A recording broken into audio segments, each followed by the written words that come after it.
안녕하세요. 클릭K 플러스입니다. 생활물가가 연일 상승하면서 서민들의 시름이 깊어지고 있는데요.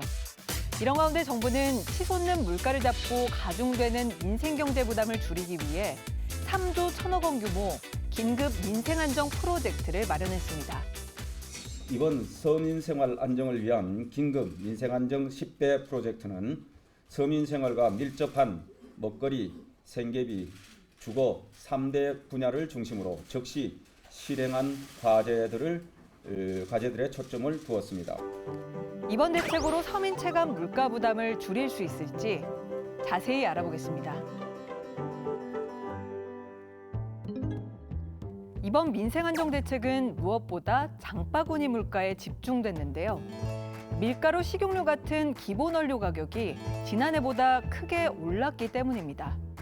이에 밀과 밀가루, 대두유, 해바라기 씨유 수입관세는 올해 말까지 면제합니다.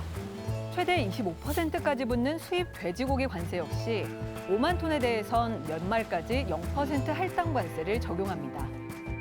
옥수수, 콩 등 가축사료로 쓰이는 채소도 무관세 할당 물량을 70만 톤에서 100만 톤으로 늘리기로 했습니다. 이와 함께 밥상에 자주 오르는 김치, 된장, 고추장, 데친 채소류 등 가공식품 10% 부가가치세를 면제합니다. 그리고 지난해보다 50% 이상 급등한 코코아, 커피, 원두 역시 수입 때 붙는 부가가치세를 내년까지 없애기로 했습니다.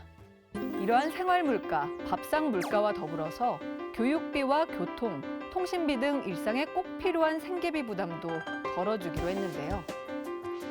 승용차 구입 부담을 완화하기 위해 개별 소비세 30% 감면 조치를 올해 말까지 6개월 연장합니다. 올해 2학기 학자금 대출 금리는 지난 1학기 수준의 1.7% 저금리로 동결합니다. 소비 평균 데이터 사용량을 고려한 적정 수준의 5G 중간 요금제를 3분기부터 출시하도록 유도하기로 했습니다. 저소득 취약계층을 위한 지원도 늘어났는데요. 4인 가구 기준 최대 100만 원 긴급생활지원금을 지급하고 생계지원금도 131만 원에서 154만 원으로 올리기로 했습니다. 에너지 바우처 지급 대상과 지급 단가를 확대해 저소득층 냉난방비 부담도 줄여줄 계획입니다. 그런가 하면 주거 불안을 겪는 중산층과 서민을 위한 주거 안정 대책도 마련됐는데요. 구체적으로 살펴보면 우선 규제 등에 따른 과도한 주거 부담을 완화하기 위해 1세대 1주택자 보유세를 공시가격이 급등하기 이전인 2020년 수준으로 되돌리기로 했습니다.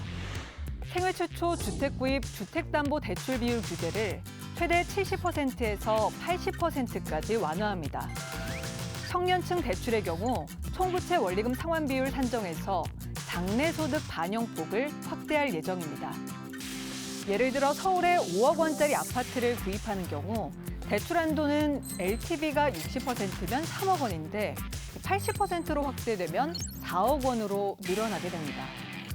이뿐만 아니라 만 39세 이하 청년층과 혼인 7년인의 신혼부부를 대상으로 기존 40년 만기보다 늘어난 최대 50년짜리 주택담보대출을 도입합니다.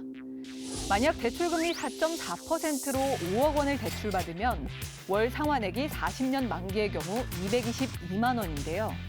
50년 만기의 경우 206만 원으로 약 16만 원 감소하는 효과를 볼 수 있습니다. 국제유가가 치솟는 가운데 보완료까지 겹쳐 생활물가가 크게 오르고 있는데요. 정부가 민생 안정을 위해 팔을 걷어 붙인 만큼 하루빨리 서민 경제가 안정되길 기대합니다.